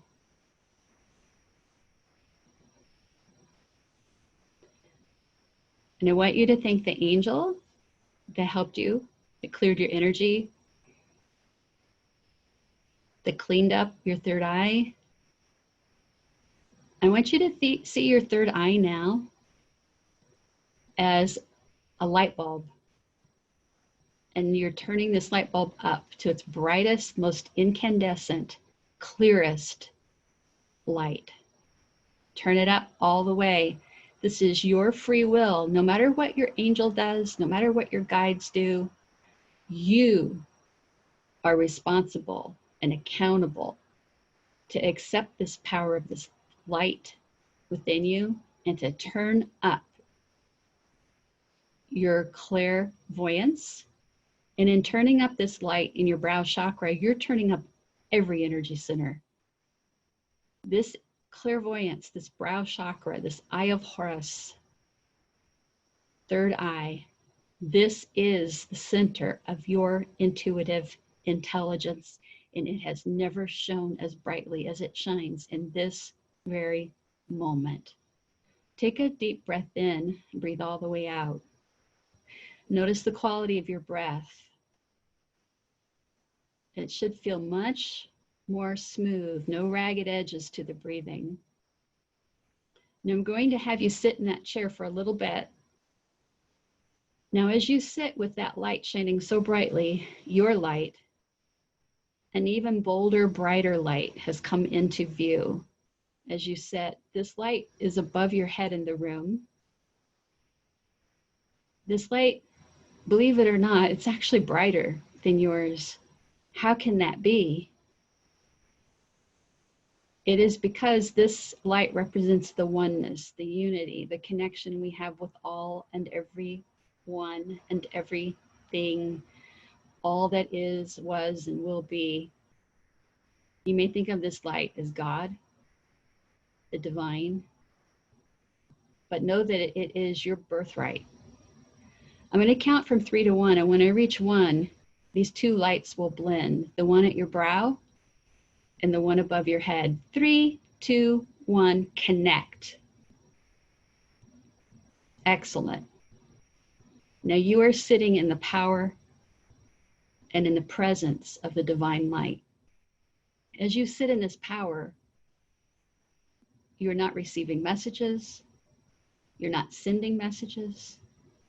You are simply here to be. To help you simply be, I'm going to direct you on your breathing. Sitting in the light, in the power. Breathe in through your nose, out through your mouth. Breathing in, breathing out. Notice the breath. Now give your breath a color. Pick any color that comes to mind. Follow that color as you breathe in. You breathe out. In through your nose, out through your mouth. Follow the color. See, in your clairvoyance, see the color coming in through your nose, out through your mouth, as you sit in this power. I'm going to be silent for just a minute while you continue to breathe and sit in the power.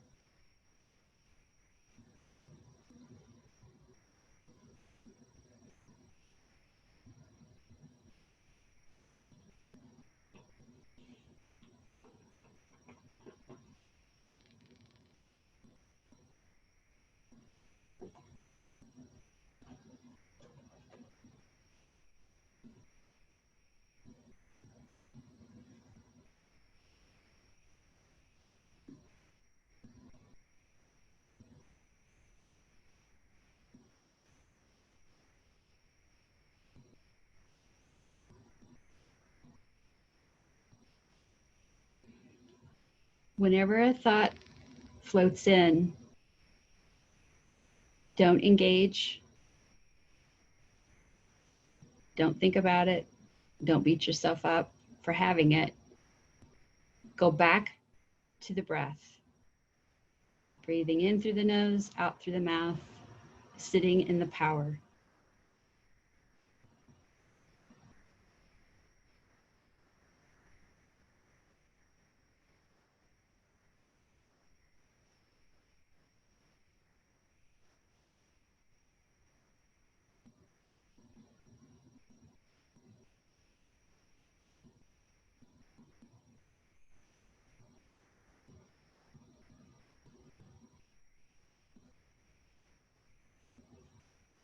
Very good.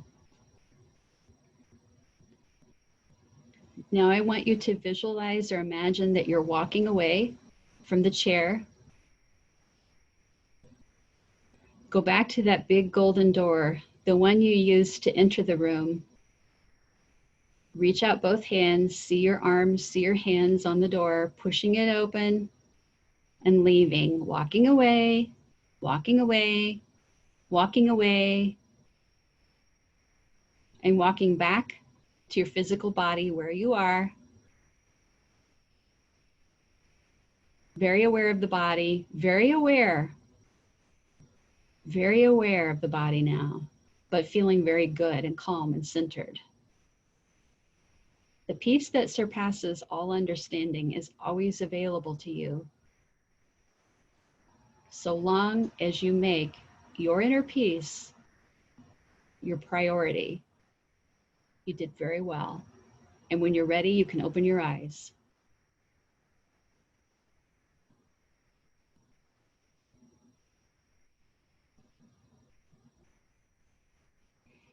Okay, how's everybody feel?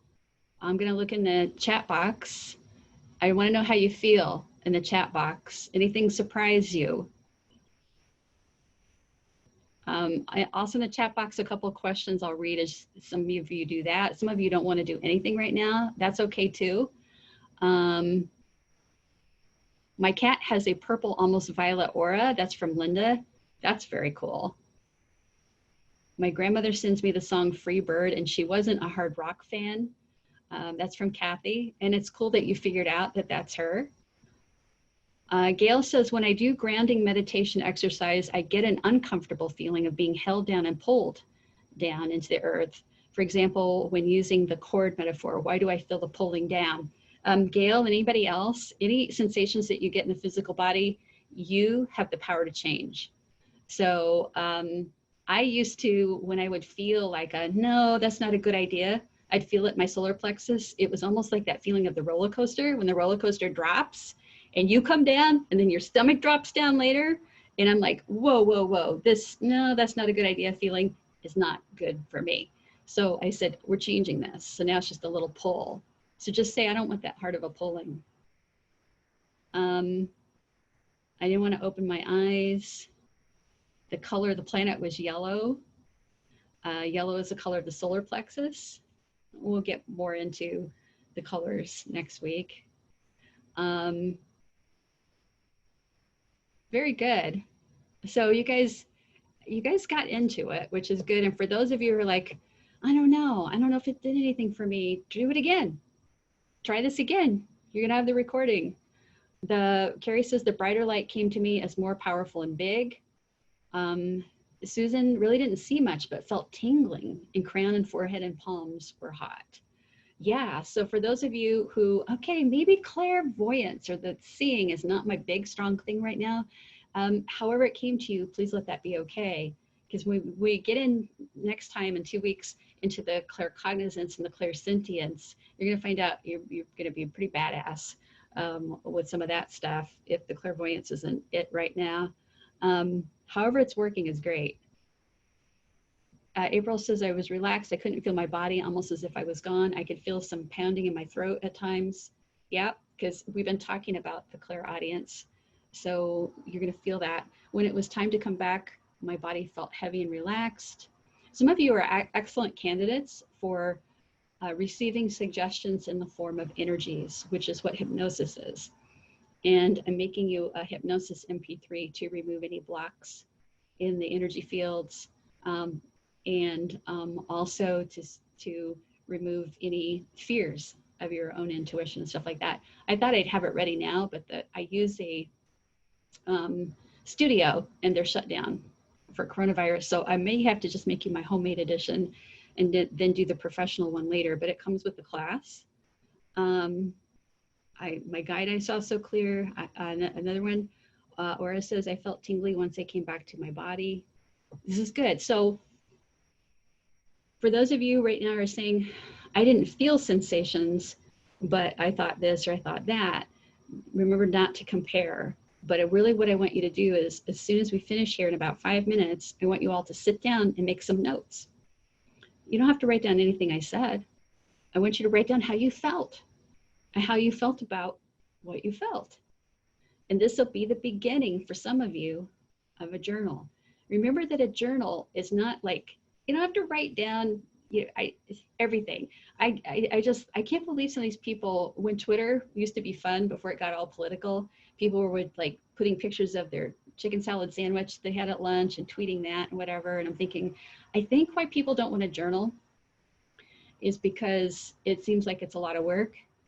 It isn't. You only want to write down the things that are above the norm for you, the signs, symbols, synchronicities, the experiences you have with the clairs, the songs that pop into your head, all those sorts of things. So you see the patterns and trends and how you get information. That's how we figure out what it means. We haven't even talked about numbers like 1111, 333, 444, 555. That I feel like there's not a one size fits all for everybody, that it could be a loved one's birthday. It could be, you know, your guide just picked out a certain number so you know it's them. How are you going to figure this out? By writing it down. What was happening right before that? What was on my mind? What, you know, what was in my head? And invite the beneficial beings around you to help you practice with this. So I'm going to recap the homework that we talked about earlier. I'm going to send you a meditation to do, which is not the hypnosis, but a guided meditation to listen to for the chakras, for the energy centers. If you've been a student before, you've seen it before, but some of you are new, so I'm going to send it out. It's called Synergy Peace. And so I encourage you to do your homework and to make sure that you're here next time, or that you watch the video next time. And I'm going to check the Q&A box in our last moment, but don't go yet, because we're going to set an intention for world healing right before we leave here.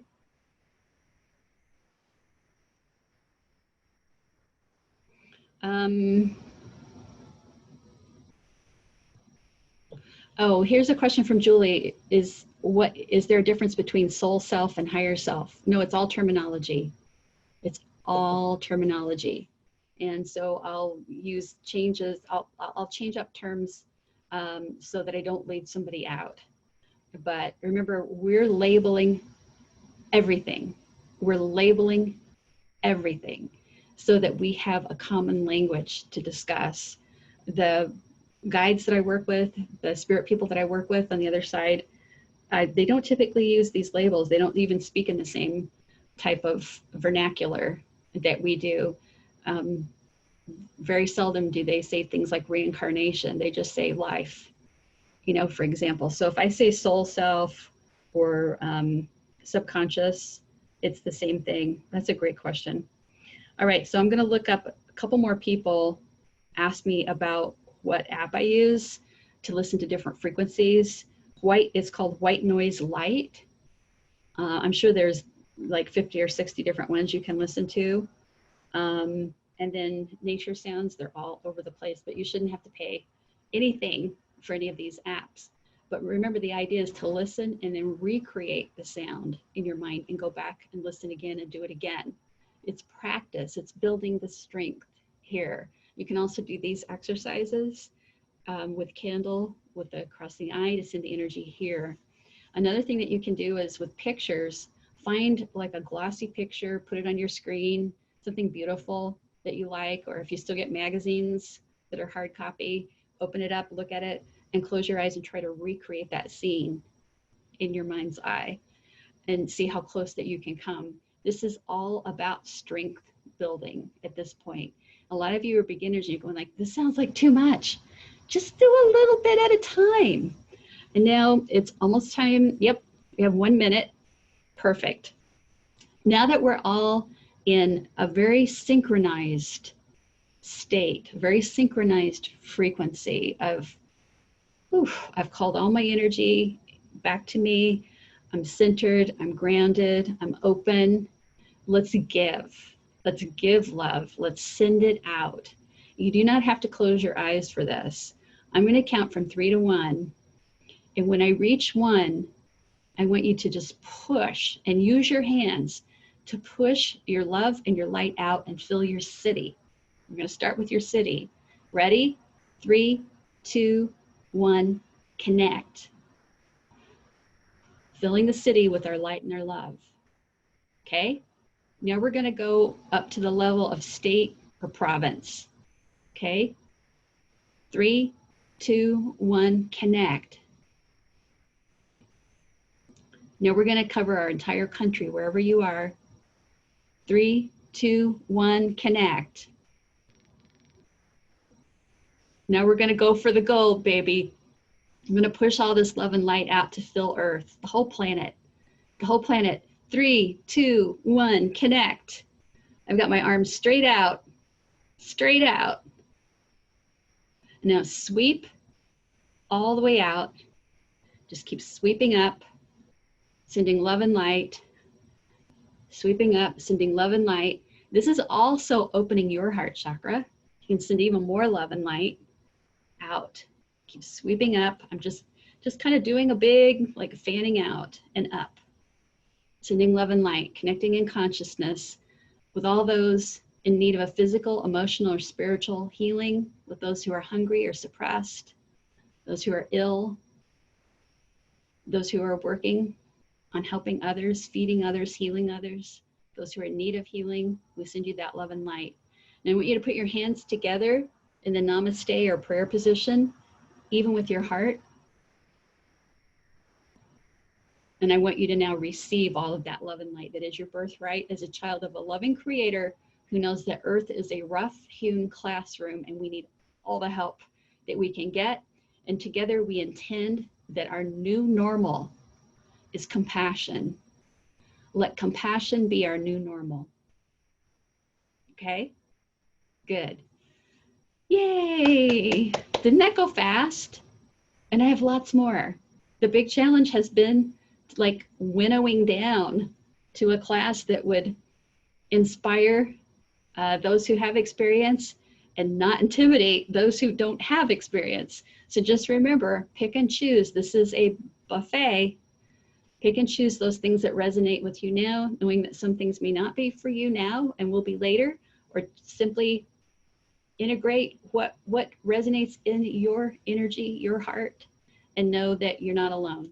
So I'll look forward to seeing you in 2 weeks, or maybe later today if you want more of this. Pretty much the same. But I'm sending you love with a capital L. That's not love like how I love to eat. Remember my 11 pounds I go up and down with? But it's sending love with a capital L. That's big love. That's love from my heart to yours. I'll see you next time.